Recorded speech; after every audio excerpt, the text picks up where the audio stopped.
نکل کر وہ چاروں تھوڑا سا ہی آگے گئے ہوں کہ سامنے سے سلطان ابوالحسن، ان کا بھائی ازغل اور احمد بن عطاش آتے دکھائی دیے۔ ان کے پیچھے پیچھے رقیب بن خلاد کے مسکن کے کچھ مسلح جوان بھی حفاظت اور احتیاط کی خاطر ساتھ چل رہے تھے۔ جو ہی سلطان، اس کے بھائی اور احمد بن عطاش نے اپنے سامنے رقیب بن خلاد، منصور بن نعمان، منظر بن طریف اور سعدون بن سلاد کو آتے دیکھا، وہ تینوں اپنے گھوڑوں سے اتر گئے۔ سب آگے بڑھ کر ایک دوسرے سے بغلگیر ہوئے۔ احمد بن عطاش کے پیچھے پیچھے ایک بوڑھا بھی گھوڑے پر سوار چلا رہا تھا، وہ بھی احمد بن عطاش کے ساتھ اتر چکا تھا۔ سب اس سے بھی بغلگیر ہو کر ملے تھے۔ پھر رقیب بن خلاد سب کو لے کر روہتا کی رہائش گاہ کے کمرے میں آیا۔ سلطان جب ایک نشست پر بیٹھ گئے تو تھوڑی دیر تک انہوں نے اس کمرے کا جائزہ لیا۔ پھر وہ رقیب بن خلاد کو مخاطب کر کے کہنے لگے، دیکھو غرناطہ کے نوجوان، مجھے بڑا دکھ اور افسوس ہے کہ میں تمہارے دست راست مجاہد بن یوسف کے جنازے میں شامل نہ ہو سکا۔ میرے عزیز، تم سے ملنے کے لیے مجھے بڑی احتیاط کرنی پڑتی ہے۔ آج بھی تم دیکھو، میں رات کی تاریکی میں تم سے ملنے آیا ہوں۔ ابھی وہ وقت نہیں آیا کہ میں سب پر ظاہر کر دوں کہ تم میرے بیٹے کی جگہ ہو اور میرے دست راست ہو، اور یہ کہ وہ نوجوان ہو جس پر میں برے سے برے اور بدترین حالات میں بھی اعتماد کر سکتا ہوں۔ دیکھو بیٹے، کاش مجاہد بن یوسف کی موت پر میں اس کے جنازے، اس کی تدفین میں بھرپور حصہ لے سکتا۔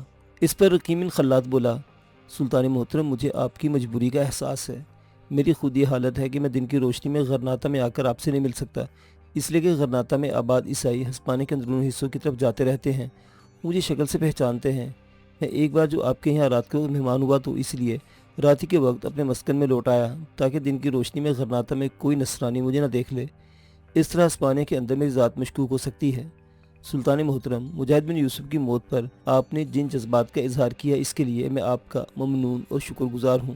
رقیب بن خلاد جب خاموش ہوا تب سلطان ابوالحسن بولا اور کہنے لگا، رقیب میرے بیٹے، اس وقت ہم تینوں تمہارے پاس ایک انتہائی اہم کام کے سلسلے میں آئے ہیں، اور وہ کام یہ بوڑھا بتائے گا جو ہم تینوں کے ساتھ آیا ہے۔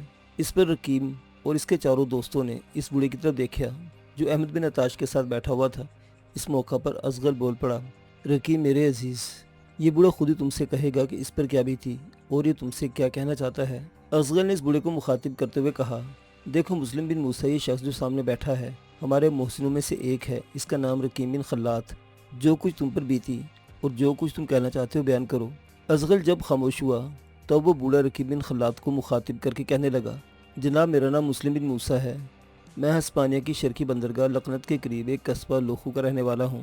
یہ بستی کبھی ساری کی ساری مسلمانوں کی تھی۔ جب یہ علاقہ فرڈینینڈ نے فتح کر لیا تو یہاں کی آبادی اکثر مسلمان ہجرت کر کے مالقا اور الموریہ کی طرف چلے گئے، تاہم کچھ مسلمانوں نے وہیں قیام رکھا، ان میں میرا خاندان بھی شامل تھا۔ اس بستی کا ایک رئیس ہے، نام ہے اس کا مارینوس۔ اس کا ایک بھائی بھی ہے جو بڑا بدماش اور بدگماش انسان ہے، اس کا نام بلدائن ہے۔ ان دونوں بھائیوں نے مل کر مسلح نصرانیوں کی ایک جماعت تیار کی ہے۔ اس جماعت کے ساتھ ہی لوخوں میں قیام رکھنے والے مسلمانوں پر حملہ ور ہوئے اور مسلمان جوانوں کا انہوں نے جی بھر کر قتل عام کیا۔ میں بڑی مشکل سے اپنی جان بچا کر بھاگنے میں کامیاب ہوا ہوں۔ مارینوس اور بلدائن کے لائے ہوئے ان نصرانیوں نے اس بستی کے سارے مسلمان جوانوں کا خاتمہ کرنے کے بعد اس بستی میں جس قدر نوخیز اور نوجوان لڑکیاں تھیں انہیں اکٹھا کیا، پھر بوڑھوں اور بچوں کو بھی انہوں نے ایک جگہ جمع کیا اور ان سب کا انہوں نے قتل عام کیا، صرف نوجوان لڑکیوں کو انہوں نے محفوظ رکھا۔ لوخو نام کی اس بستی کے قریبی سمندر کے کنارے پر ایک سرائے ہے۔ اس سرائے کے مالک دو بھائی ہیں، ان میں سے ایک کا نام شلوتا اور دوسرے کا نام رزمیر ہے، اور یہ بستی کے سردار اس کے بھائی مارینوس اور بلدائن کے چچا زاد ہیں۔ اس عمارت کو وہ قبا خانے کی شکل دیں گے اور اس قبا خانے میں وہ مسلمان لڑکیاں رکھی جائیں گی جو انہوں نے لوخو نام کی بستی سے گرفتار کی ہیں۔ بس میں یہی آرزو، یہی درخواست اور یہی نالش لے کر آیا ہوں کہ خدا را ان لڑکیوں کی مدد کی جائے۔ ابھی تک ان میں سے کچھ کی عزت محفوظ ہوگی، جب وہ قبا خانہ تیار ہو گیا تو وہ بیچاری اپنی عزت سے محروم ہو جائیں گی، پھر وہ نہ گھر کی رہیں گی نہ گھاٹ کی۔ مسلم بن موسیٰ کی زبان سے یہ ساری المناک داستان سن کر رقیب بن خلاد کی حالت انتہائی بری ہو گئی۔ اس کے چہرے پر عجیب سے تاثرات اور خونی ارادے اور عزائم رقص کرتے رہے۔ پھر وہ اس بوڑھے کی طرف دیکھتے ہوئے بڑی سخت آواز اور انتقامی لہجے میں کہہ اٹھا، دیکھ میرے بزرگ، میں انہیں اجازت نہیں دوں گا کہ ان مسلمان لڑکیوں کو بیابور کریں۔ میں ان اوباشوں کے ہر قدم پر خوف و دہشت لرزہ کر دوں گا، ان کے ہر نفس میں لرز سے سمو کر رکھ دوں گا۔ یہاں تک کہنے کے بعد رقیب بن خلاد خاموش ہوا، پھر وہ سلطان ابوالحسن کی طرف دیکھتے ہوئے کہنے لگا، سلطان محترم، آپ کی بڑی مہربانی، آپ کا بڑا شکریہ کہ آپ مسلم بن موسیٰ کو میرے پاس لے کر آئے۔ میں اس کی مدد کروں گا۔ میں آج ہی رات اپنے لشکر کے ساتھ یہاں سے کوچ کروں گا اور سیدھا لقنت کی بندرگاہ کو جاؤں گا۔ لقنت کے جس قصبے میں موسیٰ بن مسلم نے ذکر کیا ہے، میں اسے اچھی طرح جانتا ہوں اور کئی بار وہاں اس سرائے میں میرا قیام بھی رہا ہے جس کا مسلم بن موسیٰ نے ذکر کیا ہے۔ رقیب بن خلاد کے اس جواب پر سلطان ابوالحسن کہنے لگا، رقیب میرے بیٹے، میرے خیال میں جس کام سے ہم آئے ہیں وہ ہو چکا۔ اب ہم جا رہے ہیں اور مسلم بن موسیٰ کو بھی اپنے ساتھ لے جاتے ہیں۔ غرناطہ میں اس کو اس کے ساتھیوں کو جو بچ نکلنے میں کامیاب ہوئے ہیں معقول رہائش گاہ مہیا کر دی گئی ہے۔ اس جواب پر رکیم کچھ کہنا ہی چاہتا تھا کہ دوسرے کمرے سے روتا کی آواز آئی۔ اس نے درمیانی دروازے کے قریب کھڑے ہو کر کہا، امیر رکیم تھوڑی دیر کے لیے میری بات سنیے۔ اس پر رکیم بن خلات اپنی جگہ سے اٹھا اور درمیانی دروازے سے وہ دوسرے کمرے میں آیا۔ اس وقت روتا کی ماں سوزان مسیری پر اٹھ کر بیٹھ چکی تھی۔ اس کے قریبی روتا اور عروسہ کھڑی تھی۔ رکیم بن خلات جب وہاں پہنچا تو روتا اپنے چہرے پر ہلکی ہلکی مسکراہٹ بکھیرتے ہوئے کہنے لگی، ماں کی حالت پہلے کی نسبت بہتر ہے۔ میں آپ سے کہنا چاہتی تھی کہ آپ سلطان کو روکیے، وہ یہاں سے کھا کر جائیں۔ میں روتا کھانا تیار کرتی ہیں، زیادہ دیر نہیں لگائیں گے۔ ہمارے پاس کھانے کا سارا سامان بھی موجود ہے۔ سلطان ان کے بھائی ازغل کے ساتھ آنے والے بوڑھے مسلم بن موسیٰ کی ساری داستان میں درمیانی دروازے کے قریب کھڑے ہو کر سن چکی ہوں۔ اس داستان کے جواب میں میرے محترم جو آپ نے جواب دیا ہے، میرے پاس الفاظ نہیں کہ میں آپ کی تعریف کر سکوں۔ اس پر رکیم بن خلات مسکراتے ہوئے کہا، دیکھو روتا، تم کہاں کہاں میری تعریف کرے گی؟ جو کچھ میں نے کہا ہے وہ میرا فرض بنتا ہے۔ اچھا تم رکو، میں سلطان سے بات کر کے تمہیں بتاتا ہوں کہ وہ کھانا کھا کر جائیں گے یا نہیں۔ اس کے ساتھ ہی درمیانی کمرے سے رکیم بن خلات واپس چلا گیا۔ پھر وہ سلطان سے مخاطب ہوا، سلطان محترم، مجھے روتا نے بلایا تھا۔ اس کی ماں سوزان کی حالت گزشتہ کئی دنوں سے خراب ہے کیونکہ وہ دل کی بیماری میں مبتلا ہے۔ روتا نے مجھے اس لیے بلایا تھا کہ آپ سے کھانا کھانے کی درخواست کروں۔ آپ لوگ کھانا کھا کر جائیں۔ اس پر سلطان ابوالحسن کے چہرے پر ہلکی سی مسکراہٹ نمودار ہوئی۔ پھر اس نے رکیم بن خلات کی طرف دیکھتے ہوئے پوچھا، کیا میں اور میرا بھائی اصغر روتا سے مل سکتے ہیں، اس کی ماں کو دیکھ سکتے ہیں؟ اس پر رکیم فوراً کہنے لگا، سلطان محترم کیوں نہیں، وہ دونوں ماں بیٹی خود آپ کی خدمت میں حاضر ہونا چاہتی ہیں۔ اس پر سلطان ابوالحسن اور اصغر دونوں اٹھ کھڑے ہوئے اور رکیم بن خلات اور منصور بن نعمان دونوں کو اپنے ساتھ والے کمرے میں لے گئے۔ سلطان اور اصغر جب دوسرے کمرے میں داخل ہوئے تو رکیم بن خلات نے روتا اور منصور بن نعمان کی بیوی عروسہ اور سوزان سے ان کا تعارف کرایا۔ سلطان اور اصغر دونوں باری باری آگے بڑھے اور انہوں نے روتا اور عروسہ کے سر پر مشفقانہ انداز میں ہاتھ پھیرا۔ پھر سلطان نے روتا کی ماں سوزان کی طرف دیکھتے ہوئے کہا، میری بہن، میں جانتا ہوں کہ تو نے اپنی بیٹی روتا کے ساتھ شاہی محل میں زندگی بسر کی ہے۔ افسوس ہے کہ ہم دونوں ماں بیٹی کو ارغون جیسی آسائش یہاں فراہم نہیں کر سکے، اس کے لیے کچھ مجبوریاں ہیں۔ میری بہن، میں چاہتا ہوں کہ تم دونوں ماں بیٹی کے قیام کا انتظام میں غرناطہ کے قصر الحمرا میں بھی کر سکتا تھا، لیکن اس طرح سب کو خبر ہو جاتی کہ تم دونوں ماں بیٹی نے غرناطہ میں قیام کر رکھا ہے، جس کی بنا پر ارغون کا حاکم اور تمہارا شوہر جمی اول تم دونوں کو مجھ سے طلب کرتا اور جب میں واپس دینے سے انکار کر دیتا تو پھر بات براہ راست جنگ کی صورت اختیار کر لیتی۔ بس اسی صورتحال سے بچنے کے لیے میں نے تم ماں بیٹی کا قیام یہاں رکیم بن خلات کے مسکن میں کیا ہے۔ سوزان جواب دینے سے پہلے روتا بول پڑی اور سلطان ابوالحسن کی طرف دیکھتے ہوئے کہنے لگی، سلطان محترم، قسم خداوند قدوس کی، ایک مسلمان ماں بیٹی کی حیثیت سے جو سکون ہمیں امیر رکیم بن خلات کے اس مسکن میں نصیب ہوا ہے وہ ارغون کے شاہی محل میں نہیں تھا۔ سلطان محترم، یہاں مسلمان کی حیثیت سے ہمیں ایک اپنائیت کا احساس ہے۔ سلطان محترم، ارغون میں ہمارے لیے راتوں کی رسوائیوں کا خوف اور اجالوں کی پرچھائیوں کا توہم تھا، لیکن یہاں ہم دونوں کے لیے ثمر آور آسودگی، سحر کے قریب اور سنہری سندیشوں جیسا چین ہے۔ روتا کی گفتگو سن کر سلطان ابوالحسن کے چہرے پر بڑی پرسکون مسکراہٹ نمودار ہوئی۔ ایک بار پھر آگے بڑھ کر شفقت آمیز انداز میں روتا کے سر پر سلطان نے ہاتھ رکھا، پھر کہنے لگا، دیکھ میری بیٹی، تم دونوں ماں بیٹی کی بڑی فراخ دلی ہے کہ تم اس طرح اظہار کر رہی ہو، ورنہ میں جانتا ہوں کہ جو کچھ ہم نے تمہارے لیے مہیا کیا ہے وہ تمہارے شایان شان نہیں، ورنہ میں جانتا ہوں۔ بہرحال تم دونوں ماں بیٹی کی فراخ دلی کا بے حد شکریہ۔ اس پر روتا بولی، سلطان محترم، اگر آپ برا نہ مانے تو میری خواہش ہے کہ آپ رات کا کھانا آج یہیں کھائیں۔ گو ہمارا کھانا بڑا سادہ ہوگا اور قصر الحمرا جیسا نہ ہوگا، لیکن میں اس میں خلوص ضرور ہوگا۔ اس پر سلطان نے مسکراتے ہوئے کہا، نہیں بیٹی، ایسی کوئی بات نہیں، جو کچھ بھی ہمارے سامنے رکھے گی ہم بسم اللہ کر کے شکر گزاری کے ساتھ کھائیں گے۔ میں رکیم بن خلات کے ساتھ والے کمرے میں بیٹھتا ہوں اور دیکھتا ہوں میری بیٹی آج ہمیں کیا کھلاتی ہے۔ پھر اس کے ساتھ ہی سلطان ابوالحسن اور اس کا بھائی اصغر رکیم بن خلات اور منصور بن نعمان کے ساتھ دوبارہ اسی کمرے میں جا کر بیٹھ گئے تھے۔ روتا اور عروسہ تھوڑی دیر تک بھاگم بھاگ کھانا تیار کرتی رہی۔ اس کمرے میں انہوں نے کھانا چنا جس میں سب بیٹھے ہوئے تھے۔ بڑے خوشگوار ماحول میں سب نے کھانا کھایا۔ کھانے کے بعد سلطان نے روتا اور عروسہ دونوں کا بڑے شفیقانہ انداز میں شکریہ ادا کیا۔ پھر وہ اس کمرے سے اٹھ کر واپس جانے کا ارادہ رکھتے ہی تھے کہ رکیم بن خلات کا ایک لشکر اندر آیا اور رکیم بن خلات کو مخاطب کر کے کہنے لگا، امیر محترم، جابر بن بکر کسی انتہائی اہم کام کے سلسلے میں فی الفور آپ سے ملاقات کرنا چاہتا ہے۔ میں نے اسے انتظار کرنے کا کہا ہے۔ اور اس پر یہ بھی انکشاف کیا کہ اس وقت سلطان ابوالحسن ان کے بھائی اصغر کے ساتھ بیٹھے کسی اہم موضوع پر گفتگو کر رہے ہیں، لیکن وہ مزید ہے کہ مجھے اس وقت ملنا ہے، شاید وہ کوئی اہم پیغام رکھتا ہے۔ یہاں تک کہنے کے بعد وہ لشکری جب خاموش ہوا تو رقیب بن خلاد کہنے لگا اسے روکو مت، جاؤ اسے بھیجو، میں اس سے ملوں گا۔ اس کے ساتھ ہی وہ لشکری باہر نکل گیا تھا۔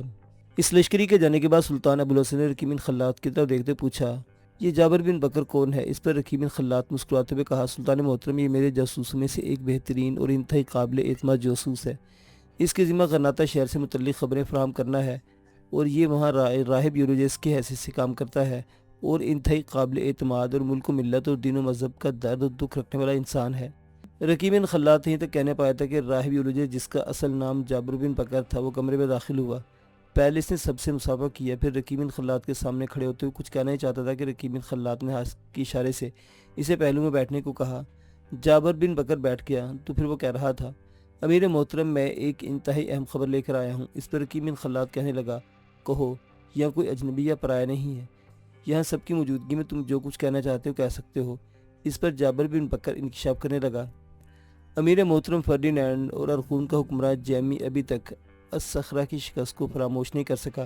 گو الصخرہ کے جواب میں اس نے مسلمانوں کے شہر الحمہ پر قبضہ کر لیا ہے، لیکن اس کا کہنا ہے کہ الصخرہ کے مقابلے میں الحمہ کی حیثیت نہیں اور مسلمان الصخرہ پر قبضہ کرنے کے بعد زیادہ بہترین پوزیشن میں آگے ہیں، لہذا اس نے باہم مشورہ کے بعد مالکہ شہر پر حملہ آور ہونے کا ارادہ کیا ہے۔ اس طرح وہ چاہتا ہے کہ مسلمانوں کی اس بندرگاہ پر قبضہ کر لیں اور افریقہ کے ساتھ مسلمانوں کا رابطہ آہستہ آہستہ منقطع کرتے چلے جائیں۔ یہاں تک کہنے کے بعد جابر بن بکر تھوڑی دیر کے رکا، پھر وہ دوبارہ اپنا سلسلہ کلام جاری رکھتے ہوئے کہہ رہا تھا امیر محترم اس کام کے لیے ارغون کے حکمران جیمی اور کشتالہ کے حکمران فرڈینینڈ نے ایک متحدہ لشکر تیار کیا ہے۔ اس لشکر کی سپہ سالار اعلیٰ فرڈینینڈ کے نائب سپہ سالار آگیلار اس کو مقرر کیا گیا ہے۔ اس کے لشکر کے علاوہ اور بہت سے لشکر بھی اس متحدہ لشکر میں شامل ہیں، مثلا قادس شہر کا مارکوٹو اس کے ایک بہت بڑے لشکر کے ساتھ ان سے ملے گا۔ شنت کا والی یاکوا بھی ایک لشکر کے ساتھ ان میں شامل ہوگا۔ اس کے علاوہ ہولی برادر ہوڈ کا ایک بہت بڑا لشکر بھی اس جنگ میں حصہ لے گا، اس لیے کہ ہولی برادر ہوڈ کو سب سے نقصان الصخرہ کی جنگ میں ہوا تھا اور وہ اپنا انتقام لینا چاہتے ہیں۔ امیر محترم 2 ماہ تک یہ سارے لشکر النقیرہ میں جمع ہوں گے جو فرڈینینڈ کی حدود میں واقع ہے۔ یہ بڑا مستحکم قلعہ ہے، یہاں سارے لشکر جمع ہونے کے بعد اپنی تنظیم درست کریں گے۔ اس کے بعد وہ مالکہ پر حملہ آور ہونے کے لیے جبل الشرقیہ کے بیچوں بیچ سفر کریں گے۔ ان کا ارادہ یہ ہے کہ جبل شرقیہ میں آگے بڑھتے ہوئے اس کوہستانی سلسلے کی وادیوں میں مسلمان آبادیاں ہیں، ان پر حملہ آور ہو کر وہاں سے اپنے سامان رسد حاصل کیا جائے۔ اس طرح مسلمانوں کو جگہ جگہ لوٹتے ہوئے مالکہ پر حملہ کیا جائے اور مالکہ کی اینٹ سے اینٹ بجا کر اس پر قبضہ کر لیا جائے۔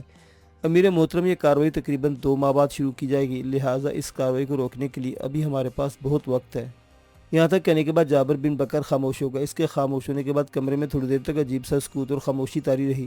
اس کے بعد سلطان ابوالحسن جابر بن بکر کو مخاطب کر کے کہنے لگا میرے عزیز یہ خبر دینے پر میں تیرا شکریہ گزار ہوں۔ تیری ذات قابل ستائش ہے کہ تو راہب یولوجسٹ کے بھیس میں کرتبہ شہر اس کے نواح میں اپنے مسلمان بھائیوں کے لیے کام کرتا ہے۔ مجھے امید ہے کہ آئندہ بھی تم ایسے ہی کارکردگی کا مظاہرہ کرتے رہو گے۔ اس پر جابر بن بکر اپنی جگہ سے اٹھ کھڑا اور کہنے لگا امیر محترم میں جاؤں گا۔ اس پر رقیب بن خلاد نے کہا دیکھ جابر میرے بھائی، تو کھانا کھا کے جانا ہے۔ اس پر جابر بن بکر مسکراتے ہوئے کہنے لگا امیر محترم میں مسکن میں کھانا کھا چکا ہوں، آپ بے فکر رہیں۔ بہرحال میں فرڈینینڈ اور اس کے ساتھیوں کی نقل و حرکت سے متعلق آپ کو اطلاع دیتا رہوں گا۔ اس کے ساتھ ہی جابر بن بکر نے سب کے ساتھ مصافحہ کیا، پھر وہ وہاں سے چلا گیا۔ جابر بن بکر کے جانے کے بعد سلطان ابوالحسن نے رقیب بن خلاد کی طرف دیکھتے پوچھا رقیب میرے عزیز اس خبر کے بعد تمہارے کیا تاثرات ہیں؟ اس پر رقیب بن خلاد نے جواب دیا سلطان محترم سب سے پہلے میں مسلم بن موسیٰ کی مہم پر لکنت کی بندرگاہ کے قریب لوکو کے قصبے جاؤں گا۔ وہاں جن نصرانیوں نے مسلمان لڑکیوں کو گرفتار کر رکھا ہے ان کا قبہ خانہ کھولنا چاہتے ہیں، انہیں سزا دوں گا۔ اس کے بعد میں واپس آؤں گا اور مالکہ کی دفاع کرنے کے لیے آپ کے ساتھ شامل ہو جاؤں گا۔ اس پر سلطان ابوالحسن نے پھر پوچھا تمہارے خیال میں فرڈینینڈ اور جیمی اول کے اس حملے کا دفاع کس جگہ اور کیسے کرنا چاہیے؟ اس پر رقیب بن خلاد نے اپنی تجویز پیش کی سلطان محترم میری تجویز ہے آپ غرناطہ ہی میں مقیم رہیں، جس قدر آپ کے پاس لشکر ہے اسے 3 حصوں میں تقسیم کریں۔ ایک حصے کے ساتھ آپ غرناطہ شہر میں مقیم رہیں اور باقی لشکر جو 2 حصوں میں ایک امیر محترم ازغل کی کمانداری میں دیں اور دوسرا الزجری کی ماتحتی میں دے کر جبل الشرقیہ کی طرف روانہ کر دیں۔ منصور بن نعمان مسکن ہی میں رہے گا، مسکن میں جو لشکر رہتا ہے یہ اس کی کمانداری کرے گا اور مسکن کی حفاظت بھی کرے گا، جبکہ میں منظر بن طریف کے ساتھ اس جنگ میں حصہ لوں گا۔ سلطان محترم ہمارا لاہ عمل یہ ہونا چاہیے کہ ہم جبل الشرقیہ میں جہاں کھلی وسیع وادیوں کے اندر مسلمانوں کی بستیاں ہیں ان بستیوں کے اطراف میں اپنے اپنے لشکر کے ساتھ گھاٹ میں بیٹھ جائیں، اس لیے کہ حملہ آور مسلمانوں کی ان بستیوں پر حملہ کر کے وہاں اپنے لیے خوراک کے ذخائر حاصل کرنے کی کوشش کریں گے۔ جب ہمیں اطلاع ملے کہ فرڈینینڈ اور جیمی کے متحدہ لشکر النقیرہ شہر سے کوچ کر چکے ہیں تاکہ مالکہ پر حملہ ور ہوں تو ہمیں جبال شرقیہ کے اندر جس قدر مسلمانوں کی آبادی اور بستیاں ہیں وہ خالی کروا لینی چاہیے اور مسلمانوں کو محفوظ مقامات پر پہنچا دینا چاہیے تاکہ جب نصرانی ان وادیوں کے قصبوں اور بستیوں پر حملہ ور ہوں تو مکان انہیں خالی ملے اور وہاں سے انہیں کچھ حاصل نہ ہو۔ جس وقت وہ بستی کے اندر بھوکے بھیڑیوں کی طرح گھوم رہے ہوں گے ہم اطراف کی کوہستانی گھاتوں سے نکل کر ان پر حملہ ور ہو جائیں گے۔